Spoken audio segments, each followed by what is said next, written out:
All right, it's Wednesday, November 29th. I think I've been calling it Thursday. Anyway, it's Wednesday, and QQQs are now, after that first push down, paused and made another push down. So the options are moving up nicely here. Bought the 395 puts at 371. They're up to, 470, so almost a point higher here right now.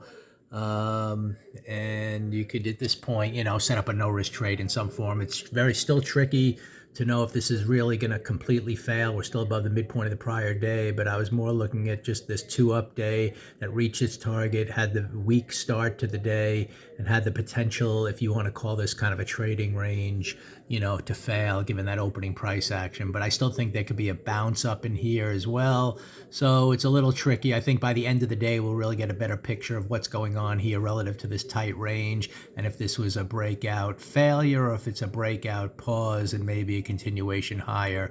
Again, the actionable signal will come more tomorrow, depending how this day ends up. But at least for now, given that opening price action, there was a chance of a failure. So now at no risk, you can kind of see what unfolds.